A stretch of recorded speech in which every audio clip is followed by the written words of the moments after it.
नमस्कार दोस्तों, स्वागत है आप सभी का हमारे ऑनलाइन चैनल पे। दोस्तों, आज हिंदी व्याकरण की क्लास में हम अलंकार पे बात करने वाले हैं। तो सबसे पहले हम देखते हैं अलंकार की परिभाषा, उसके बाद समझेंगे अलंकार कितने प्रकार के होते हैं। वो सारी चीज़ हम एग्जाम्पल के साथ पढ़ेंगे और ये जो है हम पूरे एग्जाम पॉइंट ऑफ व्यू से पढ़ेंगे। मतलब एग्जाम में किस तरह के क्वेश्चंस आते हैं, किस तरह के पूछे जा सकते हैं, पूछे जा चुके हैं, ये सारी चीज़ हम ध्यान में रखकर पढ़ेंगे। तो चलिए स्टार्ट करते हैं। सबसे पहले समझेंगे अलंकार वास्तव में क्या होता है। तो अलंकार का जो शाब्दिक अर्थ होता है वो होता है आभूषण। अर्थात ये क्या होता है, काव्य की शोभा बढ़ाने वाले तत्व को अलंकार कहते हैं। काव्य की शोभा बढ़ाने वाले तत्व ही जो होते हैं वो अलंकार होते हैं। और अलंकार कितने प्रकार के होते हैं? 3 प्रकार के होते हैं, शब्दालंकार, अर्थालंकार और उभयालंकार। तो जिस कविता में शब्दों के कारण चमत्कार उत्पन्न हो, ठीक है, तो वो शब्दालंकार कहते हैं। एकदम नाम से स्पष्ट है, शब्दालंकार मतलब शब्द के कारण, अर्थालंकार मतलब अर्थ के कारण, और उभयालंकार, उभय मतलब होता है दोनों, मतलब शब्द और अर्थ के कारण चमत्कार अगर उत्पन्न होता है तो ये हो जाता है उभयालंकार।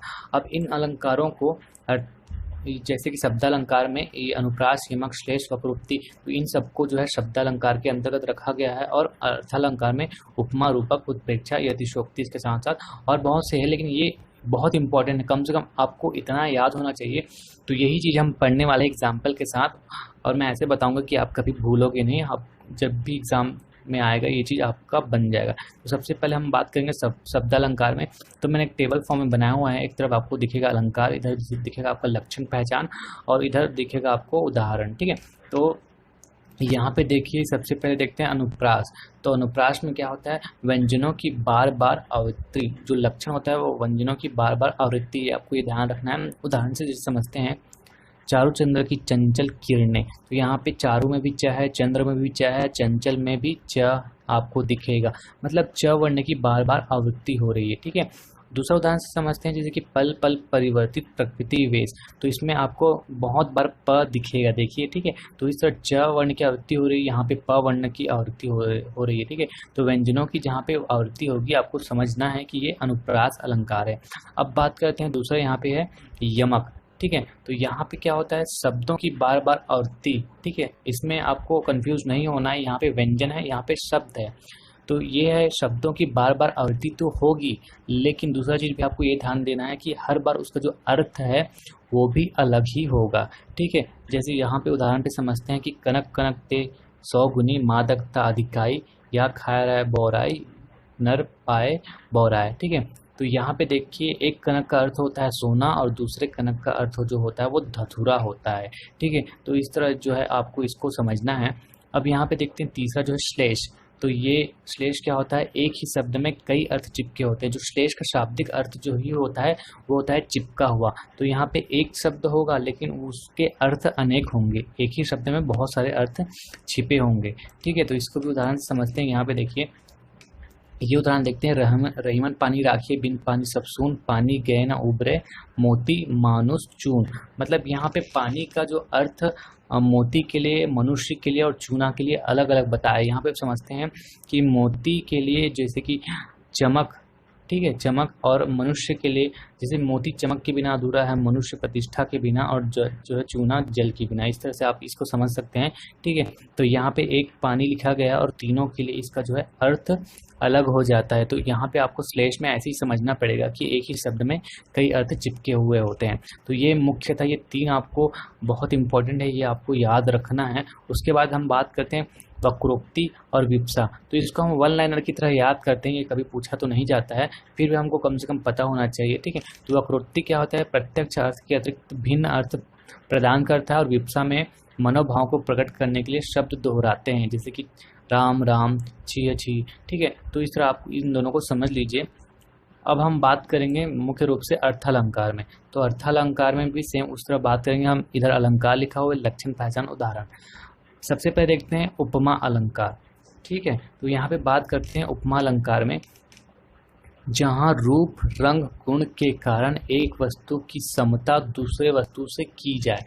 समता मतलब, ठीक है, समानता या तुलना, ठीक है, तुलना की जाए। तो जिसकी तुलना किया जाता है उसे कहते हैं उपमेय, और जिससे तुलना किया जाता है उसे उपमान कहते हैं, ठीक है। तो बस आप इसमें तुलना में ध्यान दीजिएगा, ठीक है। उदाहरण से समझते हैं, जैसे राधा रति के समान सुंदरी है। तो देखिए राधा क्या हो गया, उपमेय। क्यों? इसकी तुलना की जा रही है, किससे की जा रही है? रति से। तो जिससे तुलना की जाती है वो उपमान होता है, तो रति उपमान। तो बस आपको याद रखना है कि उपमेय की तुलना उपमान से की जाती है, वो होता है उपमा अलंकार। ठीक है, बहुत सिंपल है। पीपर पात सरिस मन डोला, मतलब पीपर के पत्ते की तरह मेरा मन डोल डोल गया। ठीक है, डोल रहा है जो भी। ठीक है, तो इस तरह आपको ये समझना है। अब बात करते हैं उत्प्रेक्षा अलंकार। तो यहाँ पे देखते हैं उपमेय में उपमान की संभावना। पहले में उपमा में क्या था? तुलना। अब इसमें आपको याद रखना है संभावना। ठीक है, तो इसमें अगर आप कंफ्यूज भी हो जाओगे तो ये जो चीज़ है, ये वर्ड आपको ध्यान देना है। इसके उदाहरण में आप अगर देखोगे तो मानो, मनु, मनहु, जानो, जनु, ये जो बोधक शब्द हैं वो आते ही आते हैं। ठीक है, उदाहरण में जैसे कि मुख मानो चंद्र है। ठीक है, तो ये जो मानो बोधक शब्द है, देखिए यहाँ पे आया। ठीक है, जैसे सिर फट गया उसका वही मानो अरुण रंग का घड़ा। तो ये जो बोधक शब्द है इसमें आते हैं, मतलब उपमेय में उपमान की संभावना की जाती है। ठीक है, मतलब उसका मुख जो है चंद्र के समान है। ठीक है, तो ये चीज़ हो गया आपका उत्प्रेक्षा। अब बात करते हैं तीसरा होता है रूपक। तो रूपक में क्या आपको ध्यान देना है? यहाँ पे आरोप। उपमेय में उपमान का आरोप। ठीक है, तो उपमेय को उपमान के रूप ही दिखाया जाता है। आरोप मतलब वो उसके समान ही बता दिया जाता है डायरेक्ट। जैसे कि मुख चंद्र है, मतलब मुख ही, इसका आशय क्या है कि मुख ही चंद्र है। इसमें कोई संभावना नहीं, इसमें सीधे सीधे बता दिया गया है, आरोप है। ठीक है, अब बात करते हैं चौथा, अतिशयोक्ति। तो जहाँ किसी वस्तु को बढ़ा चढ़ाकर वर्णन किया जाता है, जहाँ किसी वस्तु का बढ़ा चढ़ाकर वर्णन किया जाता है, अतिशय से ही अर्थ से स्पष्ट है। अतिशयोक्ति मतलब अतिशय, मतलब बढ़ा चढ़ाकर। ठीक है, तो यहाँ पे उदाहरण देखते हैं, देख लो साकेत नगरी है यही, स्वर्ग से मिलने गगन में जा रही। ठीक है, तो इसको आपको उदाहरण से समझ जाना कि कितना बढ़ा चढ़ाकर वो चीज़ों का जो है बात किया जाता है या गुणगान किया जाता है। अब बात करते हैं पांचवा, भ्रांतिमान। तो जहाँ सादृश्य के कारण एक वस्तु में दूसरे वस्तु का भ्रम हो जाए।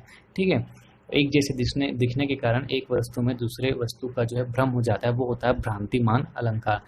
यहाँ पे देखते हैं, फूलियो देखी पलाश वन समूहे समुझी दावाग्नि। तो इसका अर्थ क्या होता है? जो पलाश का जो फूल होता है वो इतना लाल होता है कि दूर से देखने पर वो दावाग्नि, मतलब जंगल में आग लग गई, इस तरह से दिखता है। तो यहीं पे आपको समझना है कि ये भ्रांतिमान अलंकार है। ठीक है, तो इसके साथ दोस्तों आज की क्लास में अलंकार पे यहीं तक बात करेंगे हम। ये जो जितने भी चीज़ बताए वो बहुत इंपॉर्टेंट, आप आशा करता हूँ कि आपको अच्छे से समझ आ गया होगा।